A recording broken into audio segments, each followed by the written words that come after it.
submarines that Taiwan's building are stealthy, and in fact, they're the ultimate asymmetric weapon.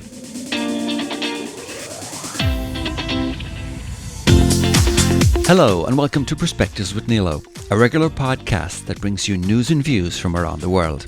You can find all of our past episodes on our blog site at pwnilo.com or by searching for Perspectives with Nilo on your favourite podcast app. In the early 1990s, Dutch business interests sought permission to build submarines at the Cork Dockyard in Rushbrooke, County Cork. The site, which was previously the location of the Dutch-owned Verolm Cork Dockyard, closed in 1984 and had employed over 1,100 staff at its peak. The submarine initiative had the potential to allow for a major expansion of the shipbuilding industry in Ireland. However, state files released in December of 2022 show that the then Foreign Minister, David Andrews, feared that the export of military components from Ireland to Taiwan may invite the wrath of Beijing, and he blocked the project to avoid any potential retaliation from the Chinese Communist Party. Ireland wasn't the only country to fear economic and diplomatic threats from Beijing when it came to sales of submarines to Taiwan. And after many years of attempting to purchase submarines abroad, Taiwan decided to manufacture its own and launched a domestic submarine program in 2014. On September 28 of 2023, Taiwan unveiled its first indigenously manufactured defense submarine called the Narwhal, or Hai Kun, meaning sea monster in Mandarin Chinese. I recently met up with Garmont Lallery, who is a retired US Air Force Foreign Area Officer specializing in counterterrorism, irregular warfare and missile defense, and is currently a visiting scholar at Taiwan's National Chung-Chi University. He shared his insights on what is known about the technology of Taiwan's sea monster, how a submarine fleet improves Taiwan's defense capability, as well as China's reaction to the launch, and much more. Taiwan recently unveiled its new domestically manufactured submarine. It's called the Narwhal, or the Hai Kun. Can you tell us about the background leading up to this? In other words, what was Taiwan's capability in the area of submarines up to now? And also, what was involved for Taiwan to overcome the design challenges to get to the point where they can actually manufacture their own submarines?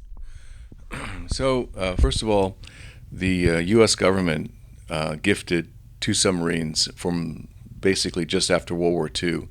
And then in the early 80s, the Taiwanese government was able to get two Dutch submarines. And then since then, they've been trying to increase their submarine capability.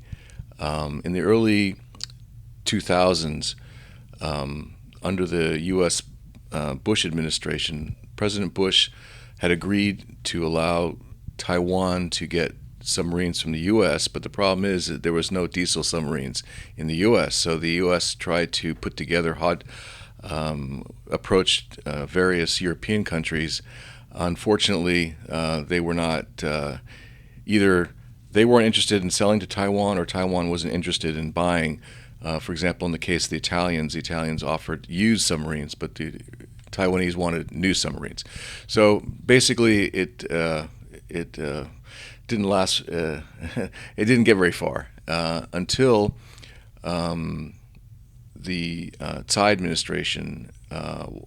President Tsai, one of her first things that she mentioned under the defense arena, she declared she wanted to pursue a indigenous program around 2016.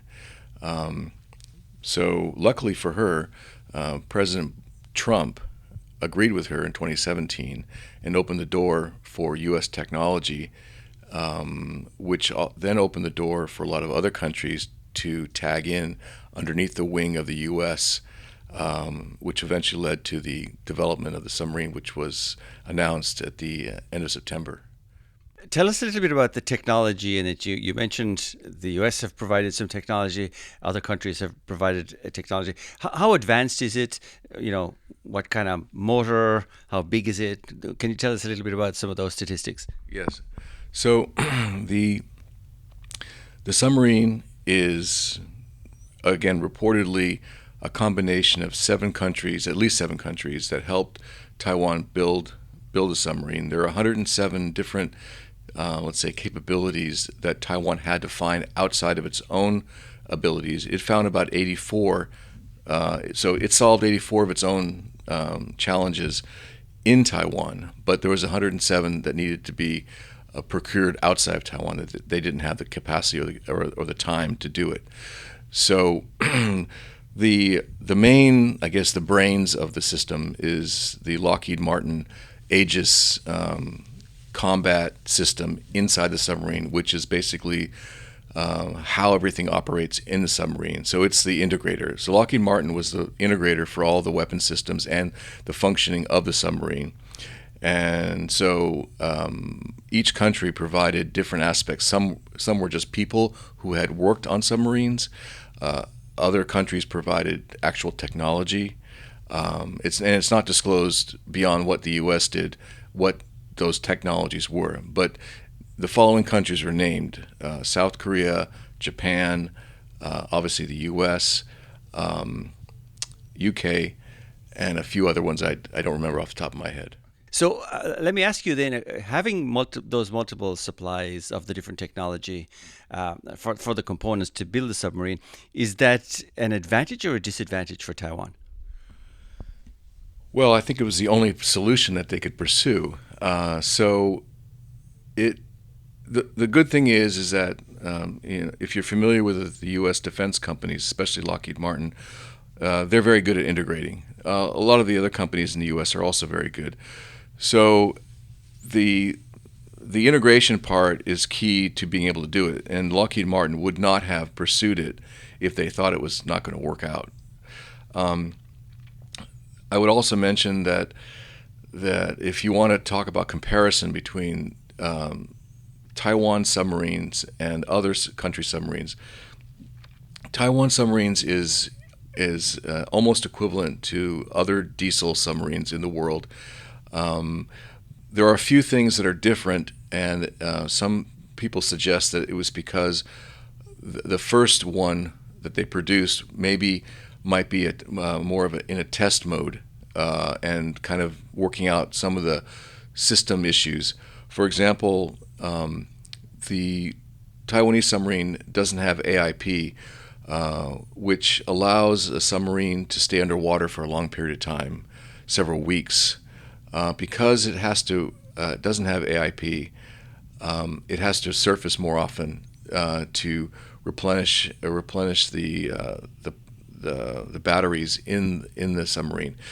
So the future submarines, Taiwanese submarines, some analysts say that it will have lithium-ion batteries, which is what the Japanese have. The Japanese don't have AIP, but they're able to stay underwater longer because the lithium-ion batteries last longer. So that's one area that they're probably going to shift into, and it's possible that in the future they could also incorporate AIP. So currently they have lead-acid batteries. Is that correct? Right. Or something less than the lithium-ion batteries. And so the size is about between 2,500 and 3,000 tons. It's a big submarine. It's normal for the size of a diesel submarine, and it would be equivalent to what the Japanese or other European countries have in terms of a diesel submarine. Now, I've been on a couple of diesel submarines when I was a younger man, and they're tight quarters and they're a difficult life, but that's the life they chose. And when we say diesel, it means diesel electric, does it nowadays? Correct. So the diesel is referring to how the batteries are charged. And when they charge them, they have to be close enough to the surface so that the engine can recharge the battery. In other words, it needs to be have oxygen or air to run the engines, because you can't run the engines underwater because that would cause a problem for the crew. So that's the way they charge them. Now, even the AIP system, you still have to eventually surface and charge them as well. It's the issue is the battery, and The capacity of the battery. right. So that's the issue on that part, and then of course the Taiwan submarine has two major weapons systems. I don't know if you want to talk about that now. Sure. Yeah. Okay, so there's the heavyweight torpedoes, the Mark I think 48 torpedoes. They're built and designed by Raytheon, which are the same torpedoes used by the U.S. Nuclear submarines, the attack submarines. Not nuclear armed, but nuclear powered submarines, so it's state of the art torpedoes. They also are going to be integrating a submarine launched Harpoon missile, which is an anti-ship missile that is basically launched underwater, comes out of the water, and is like a missile, a cruise missile, basically. Heading towards the ship. So it has two weapon systems to attack ships, the torpedoes and the Harpoon. So Taiwan in total are planning to build 8 of these submarines. So with those kind of weapon systems, this must be quite an addition to Taiwan's defense capability. How significant is it? It's pretty significant because the underwater world is a difficult place to detect anything. It's not like you can use radar underwater. Underwater, you have to use sonar, so it's sound. You can do some magnetic detection, but it's not very conducive for detection. So the submarine can operate underwater and with pretty much a good notion of it, that it won't be detected, and therefore it can move around, and in the case of Taiwan, it could help reduce the risk associated with a blockade, because the ships that the China might be using against Taiwan with the PLA Navy or the PLA Coast Guard, if Taiwan wants to help stop the blockade, and also during an invasion or after an invasion. The submarine can be used to stop ships from coming ashore to Taiwan. The other thing we hear sometimes about Taiwan is the advantage of it being right on the edge of the Pacific Shelf. In other words, if it wants to launch submarines into this deep water, it's, I guess, very stealthy. I presume that's another aspect to this here.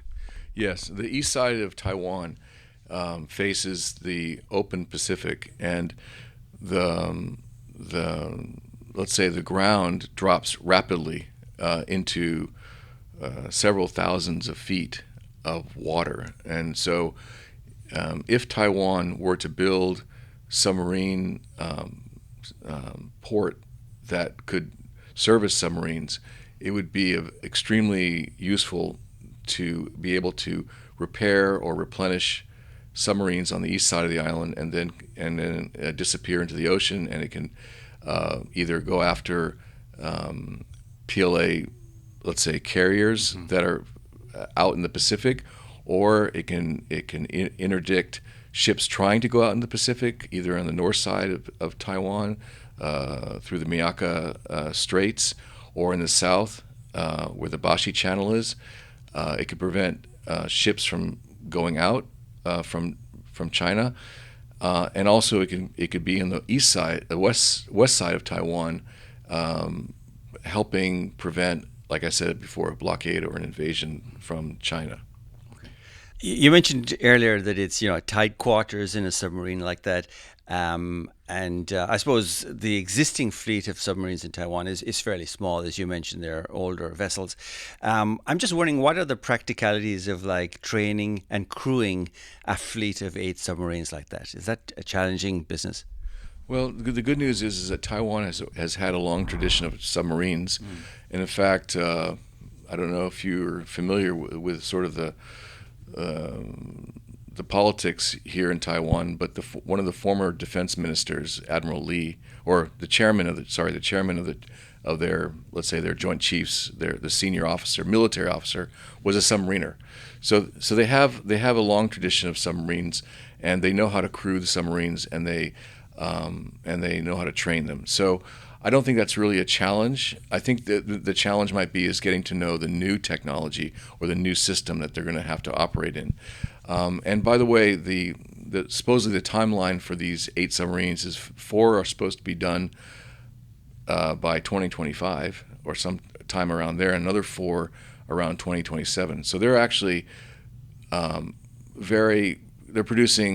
going to be able to produce a lot of them in a short period of time. And 8 isn't necessarily the end number, right? So that's the first set. It doesn't mean they can't continue to build more. And also it doesn't mean that other countries in the region might be interested in buying them. So it's actually a very interesting dynamic that could have an interesting deterrent effect against the PLA. And I've also heard talk about a midget submarine, the Huilong. How is that connected, and what role does it play in this whole scheme? So there's 2 possible aspects of this. And by the way, that submarine is about 100 ton. So it's quite significantly smaller.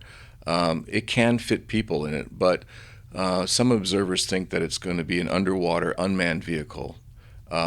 Some people say it's going to be used for testing for the 8 submarines, like testing the integration part. But I think that another potential for that system is use the indigenous submarine in conjunction with the smaller submarine. It's sort of like the U.S. Air Force has what they call the wingman program. So you can imagine a submarine with a few of these smaller submarines attached to it as sort of augmenting its mission, and it also can carry torpedoes. So it actually can also make the one submarine much more lethal in terms of preventing, as I mentioned before, a blockade or invasion. We've seen also a lot of reports recently where damage to gas pipelines, to telecom cables, and so on are happening now in various places of the world. One of the more recent one of those was, I think, a gas pipeline and telecom cables between Estonia, Finland, and Sweden, which are, the Finnish authorities are suspecting a Hong Kong flagged container carrier called the Nunu Polar Bear as the prime suspect in damaging the gas pipeline.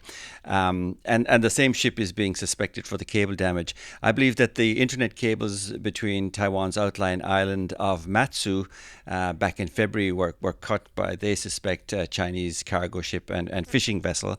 And in Ireland, we've had ongoing concerns about suspicious activity by Russian vessels in the vicinity of transatlantic cable paths. How effective are submarines, or even smaller submarines like the Huilong type of technology? How effective are they in the defense or monitoring of this type of critical infrastructure? I think it could add to this picture, but the problem is that these ships, so China and Russia and all the countries that are let's say expansionist countries are using what is used, the term is gray zone activity, to mask something that they did, but they don't want to announce that they intentionally did something like that. So what happens is you have a fishing trawler that somewhere between Taiwan and Matsu, for example, has its anchor dragging across the ocean floor, and eventually it's going to hit a cable. And they know where the cables are, so they can put the anchor down on one side of the cable and then just drive their ship in a direction that bisects the cable, and it's cut. In the case of Matsu, actually the Matsu cable was cut many times before, and in response to that, they put a second cable in. And unfortunately, in February, both cables were cut, but not at the same time. One was cut once, and then the other one was cut again. So it's forcing Taiwan to try to develop alternative means of communication besides the cable, such as microwave or satellite, as a solution.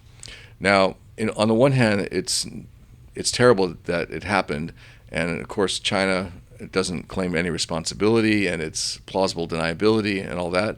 But on the other hand, I look at it as a more positive in the sense that it's forcing Taiwan to deal with the issue before wartime. So if they can find solutions to this before a war erupts, it might mitigate the cables being cut during wartime. So yeah, it's bad. It took several months for Taiwan to even fix it because they had to hire another country's cable repair ship to do it. And so it made Taiwan realize that they don't have this capability to do it rapidly. And so they're also thinking about having their own ship to do it as well. So it's definitely a problem. And I think any country, especially Ireland or Taiwan, that has lots of sea cables attached to it and is a main hub of communication should realize that there might be some bad actors out there trying to disrupt normal livelihood. So yeah, so don't wait till it happens, I guess, is the message. Prepare in advance. Yeah. Correct. Exactly. And and that's a general theme that I believe in, is that China's actions, aggressive actions, although they are unpleasant and perhaps awakening, I believe that their actions are actually helping the world understand the Chinese threat. And so therefore, countries are reacting. For example, Japan is going to double its defense budget in the next 5 years. I mean, that's a significant event. They haven't doubled their GDP, the GDP of Taiwan, of Japan, and their expenditure has been about 1% for the last 40 years, and now suddenly they're doubling it. So it's actually, I'm actually very glad that China is scaring countries around the world, because they're beginning to understand what the threat is.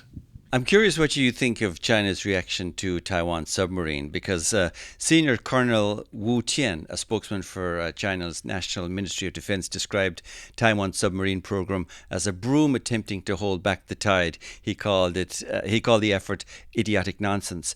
How valid do you think is their criticism, or could it be an attempt to disguise their maybe concern, especially given that they seem to be heavily investing in submarine technology themselves? Yeah, exactly. It's ironic. The Chinese Navy, the Chinese Communist Party, has a navy of around 60 submarines. I believe 44 of them, approximately, are diesel submarines, and 6 are nuclear attack submarines, and 6 are ballistic missile submarines. Maybe 48, 48 diesel. So if it was such a useless activity, why do they have 60 submarines? So yeah, it's nonsense what they're saying. I think that they're also expressing frustration in that these submarines actually will cause some big headaches for them in terms of achieving their goal, should Xi Jinping or whoever is in charge in China order the PLA to either blockade or attack Taiwan. Having submarines is a nightmare when they have to, in order to move ships, move equipment and people to Taiwan, that they will be sunk from underwater threat, and they will be sunk from missiles coming from Taiwan's island, and also from ships, and also from airplanes. So there are a lot of missiles going to be pointed at their ships, and this is just another dimension that creates another headache for them. Yeah, they have submarines, they have anti-submarine warfare capabilities, but ultimately, as I mentioned in the very beginning, the underwater world is not an easy place to operate, and you can't detect all the threats. I have seen some reports that say that the PLA's anti-submarine warfare capability is a major area of weakness for China. What are your thoughts on that? Yeah, I think it is a weakness. One of the problems they have is they don't have currently, and I think they're building underwater detection system that's permanent underwater.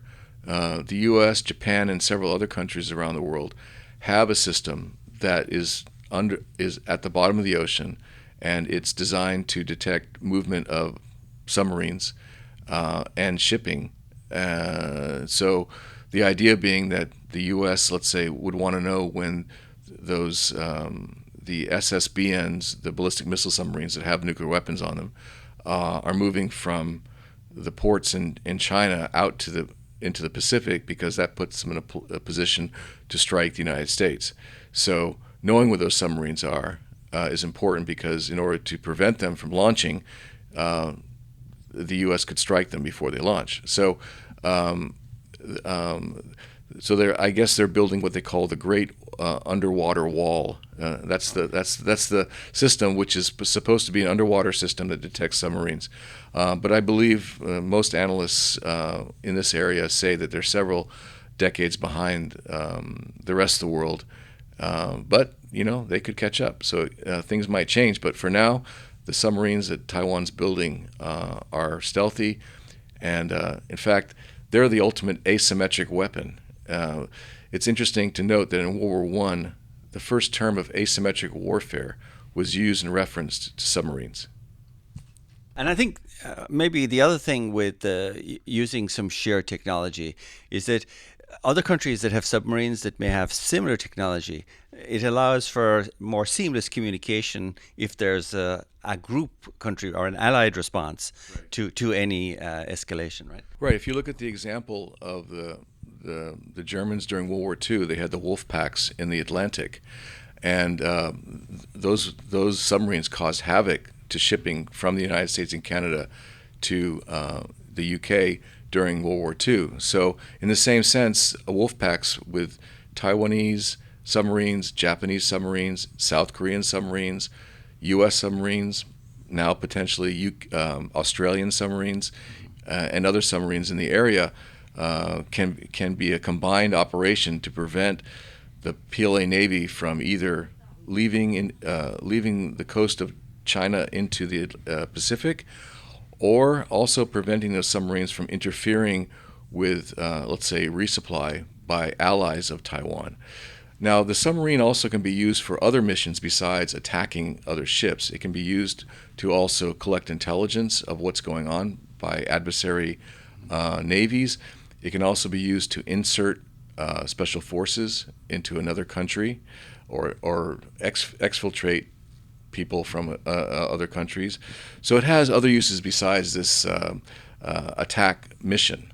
And also, just the presence of a submarine can send a message. For example, the U.S. recently had one of our SSBNs, the ballistic missile submarines, dock in South Korea, sending a clear message to the North Koreans that the U.S. is standing behind South Korea.